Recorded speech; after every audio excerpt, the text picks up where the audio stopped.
I've decided to split the $5 million between my mom and me. This decision came right after my dad's funeral. Bob, who had looked through the inheritance papers without asking, said to me, "Elena, don't be greedy." At that moment, I thought to myself, finally, I can quit my job and be thankful for the old man. But then Bob called him a doddering old man. I couldn't help but blurt out, "Are you talking about my dad?" While ignoring my shock, Bob and my mother-in-law were already excitedly talking about buying a new car and going shopping. With everything going on, I couldn't hold back my emotions any longer. I was about to burst. On top of all the housework, asking for money, and then insulting my dad, I just couldn't live with Bob and my mother-in-law anymore. Holding back my anger, I forced a smile and said, "Sure, feel free to use the money as you and my mother-in-law see fit." I am Alina Anaya, a 40-year-old housewife. Working with my husband, my parents, both doctors, ran a well-known clinic in our hometown. As their only child, I was deeply loved. After finishing Commonwealth School, I got a job at a big pharmaceutical company. Though my parents wished I had become a doctor, they supported my choice. 12 years ago, my mother died in an accident, leaving me and my father heartbroken. During that tough time, Bob, who was then my boyfriend, supported me. We met through a friend and got engaged 4 years after my mom's death. Bob worked in the food and beverage sector and earned less than me, but I believed we could face any challenge and be happy together. My dad was very happy for us. When I told my dad about our engagement, he said, "I've heard how Bob has supported you, Alina. Thank you so much. Please continue to take care of her." Bob stood up straight and promised in front of my dad, "I will make her happy." Standing next to Bob, I felt truly happy. The next week, we went to Bob's family home to announce our marriage. His mother, who wore a lot of makeup and was divorced from Bob's father, looked at me critically. "Marriage, huh? You're Bob's choice. Isn't she a bit plain for you? And she's older, right? Wouldn't a younger and prettier girl be better for you?" Bob quickly replied, "Mom, you know in pharmaceuticals, right? Alina works there. Her father is a doctor and runs his own practice." I expected Bob to talk about my personality, but instead, he talked about my job and my dad's status. Hearing this, his mother's attitude changed. "Oh, Bob, you should have mentioned these important things earlier. That changes everything. I happily approve of the marriage. Nice to meet you, Alina." "Thank you." After getting approval from Bob's mother, Bob was very happy. However, I felt uneasy. Even though everything was going smoothly with our plans to get married, when we were about to register our marriage, my dad, who is a doctor and real estate investor, gave me an apartment and I bravely shared my unhappiness with Bob, but to my disappointment, he responded without any appreciation or thought, saying, "I'm tired from work too. You're much better at chores than I am, right? It's better if you do them since I'm not good at it." Just like that, Bob hardly helped with the chores, and I continued to handle most of our household duties. But that wasn't the only issue. After marrying Bob, I found out his mother also had some strange ideas. Bob wasn't really into celebrating occasions, so I decided to send a quality scarf and some carnations to his mother for Mother's Day. Even though I picked a nice scarf from a department store, his mother called me displeased. She criticized the scarf for not being from a famous brand and said it was ridiculous to send such an unknown item. I tried to explain its quality, but she wouldn't listen, insisting she wanted something from a very famous luxury brand. Shocked, I told Bob about this when he got home, but instead of understanding, he said, "Just do as she says."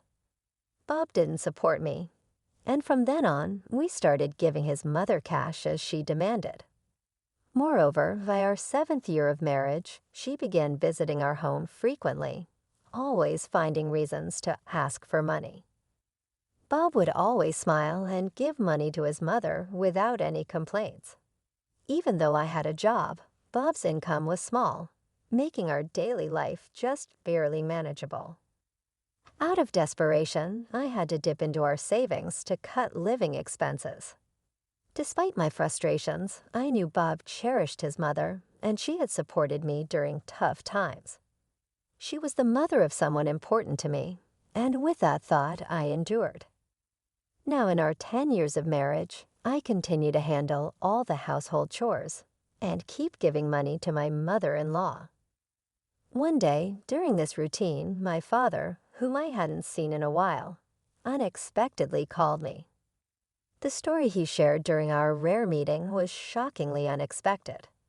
He revealed that he was suffering from terminal cancer and that treatment was no longer possible.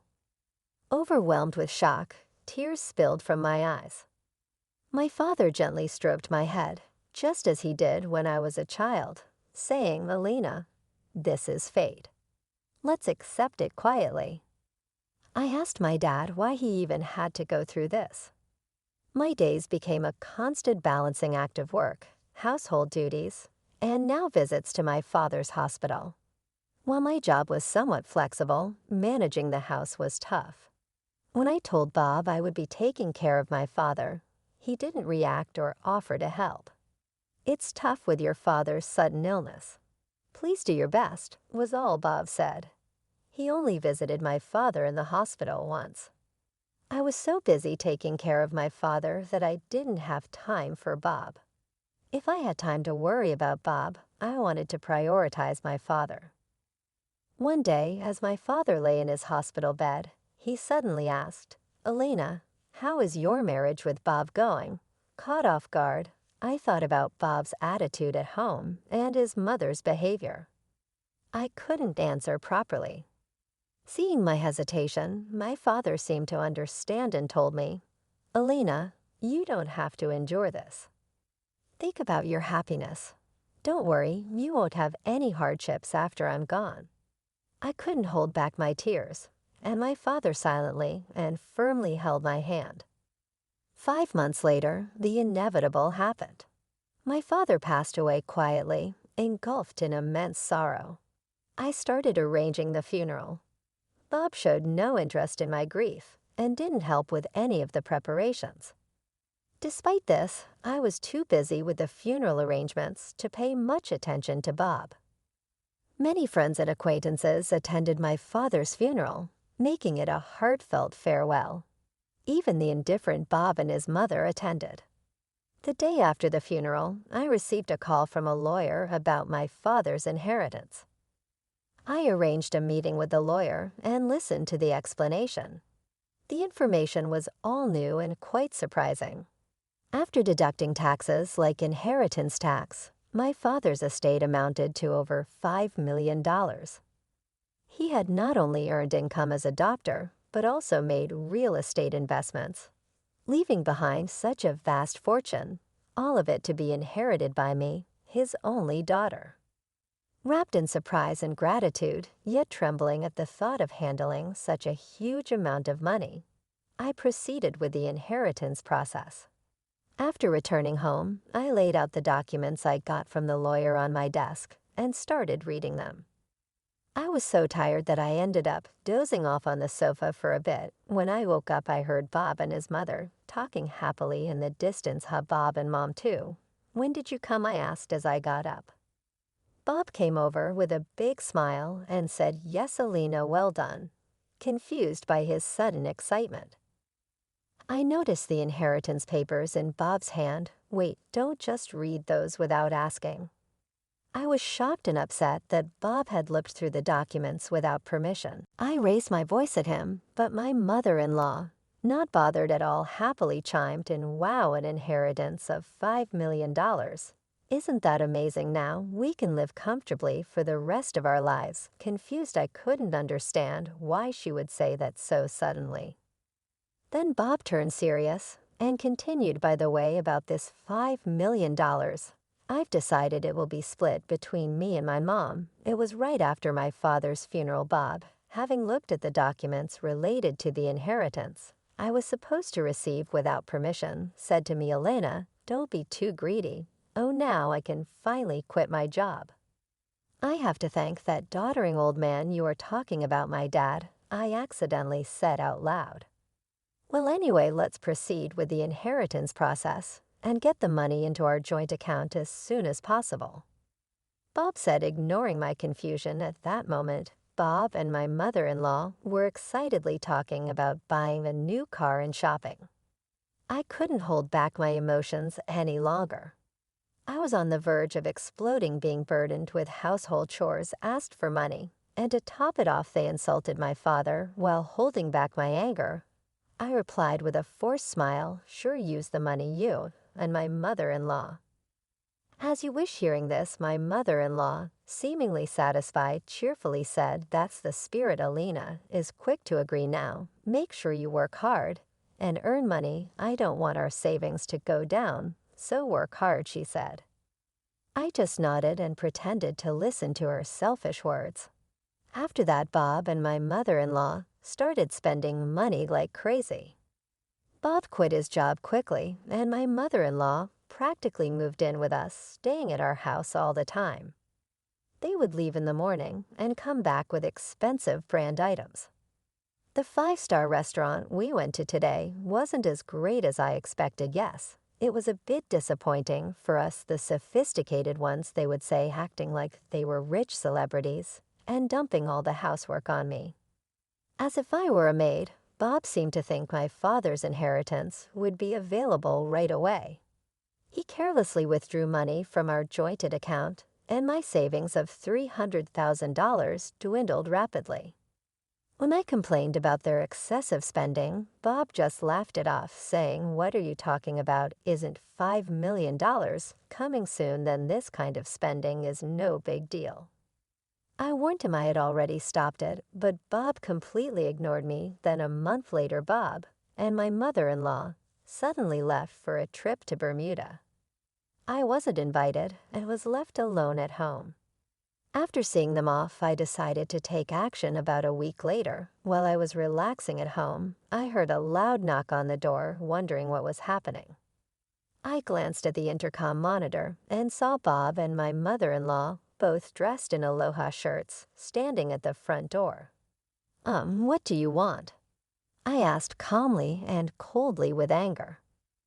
Bob yelled, "What are you even talking about? Why won't the door open?" Seeing Bob and my mother-in-law confused as to why the door wouldn't open, I confidently answered through the intercom, "Well, I changed the locks on the door, so of course it won't open." "What? Why?" Bob exclaimed. "Let's talk over this calmly at the nearby cafe. Please go ahead. I'll join you shortly," I suggested. Bob and his mother, after shouting in front of the entrance, seemingly realized it was full, and soon headed to the cafe. Once I confirmed they had left, I felt a moment of relief. I went to the cafe and saw Bob and his mother already there waiting angrily. "Hey, what's this about? Did you change the locks and hand over the new keys right now?" Bob demanded. "There's no need for me to give you the new keys. You both need to leave that house," I calmly told Bob and his mother, facing a visibly angry Bob. I showed him a piece of paper. It was a divorce petition. I had already filed out divorce. "You're serious about divorcing me?" His mother was equally shocked and confused. "Alina, why has it come to this?" I spoke quietly to the two of them, who were panicking and flustered with the way you've been spending money every day. "Are you sure your finances are okay?" "What money? Of course it's fine," Bob snapped back, spitting as he spoke. "Your father's inheritance is coming right there. Should still be over $100,000 in our jointed account. Look, I'll show you right now." Saying this, Bob took out his smartphone and opened the banking app to check the account. Suddenly, his expression changed. "What's this? Why is the money gone?" "It was there just the other day," Bob exclaimed. Hearing Bob's words, his mother also hurriedly looked at her phone, her face showing confusion. I revealed the truth to them as they were panicking, not understanding the situation. Of course, it's gone. I'm divorcing you so. I moved that $100,000 to my account as part of the property division. What do you mean? Bob's face turned to anger for a moment. But then he smirked as if remembering something. Fine, I'll divorce to then transfer. The inheritance you got from your dad right away, after all property acquired during the marriage, is split half and half in a divorce right. Well, you might be misunderstanding something, I replied. Didn't you know the inheritance I received, even though it was during our marriage, doesn't count for property division? There was a moment of silence between us. Then Bob and his mother's expressions changed drastically. Perhaps they truly believed they would receive part of my inheritance. I was utterly shocked and could only sigh in disbelief at the unfolding situation. No, that can't be true, I muttered under my breath. But the truth of the matter was glaringly clear. Her face turned red with a mix of denial and anger. Please check for yourself, I said with a mocking tone that I couldn't quite mask. Bob immediately started frantically searching on his smartphone, desperate to prove me wrong as he scrolled through the legal texts online, and his face fell. What's this? Why is the money gone? It was there just the other day, Bob exclaimed, hearing Bob's words. His mother also hurriedly looked at her phone, her face showing confusion. I revealed the truth to them as they were panicking, not understanding the situation. Of course, it's gone.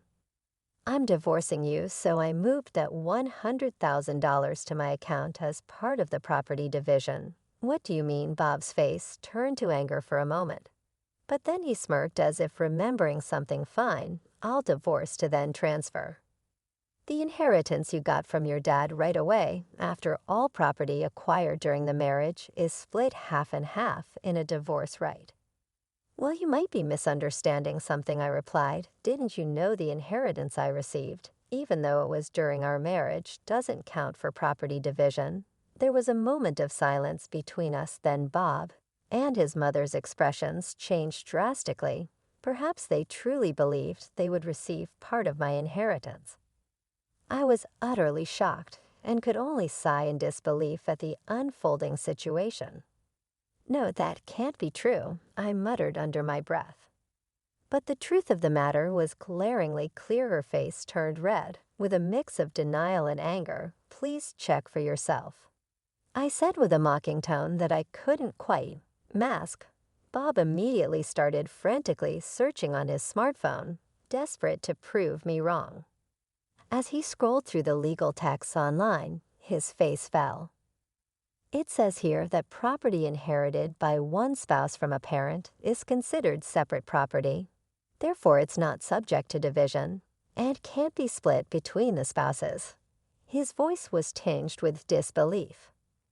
What? Seriously? His mother too peered over his shoulder, her expression turning to one of shock as the reality of the legal standing dawned on them. Then Bob approached me, his demeanor shifting to one of desperation. Elena, please don't divorce me. I have no savings and no job. How am I supposed to live if you divorce me? His plea was laden with panic and fear. But I had seen too much and endured too much to be swayed by his sudden show of vulnerability. Facing Bob's pleading, I stood my ground, my voice firm and unwavering. What are you talking about? Take responsibility for your actions. I will never forget how you and your mother treated me. I'm divorcing you, and I'll go to court if I have to. My declaration was clear, a line drawn firmly in the sand. Intimidated by my fierce demeanor, which they had never witnessed before, Bob and his mother recoiled. They shrunk back in fear, whimpering softly as they stood there, dejected and defeated. I knew I had finally taken a stand. The weight of my decision was heavy but necessary, as I sought to reclaim my dignity and future from the ruins of a marriage that had veered so far off the path I had once envisioned. After walking out of the cafe, the divorce proceedings between Bob and I proceeded without major obstacles.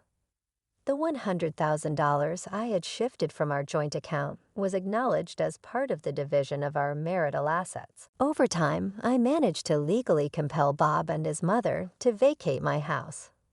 This was a relief as Bob, having already squandered the money from our marital division, found himself in a precarious financial state.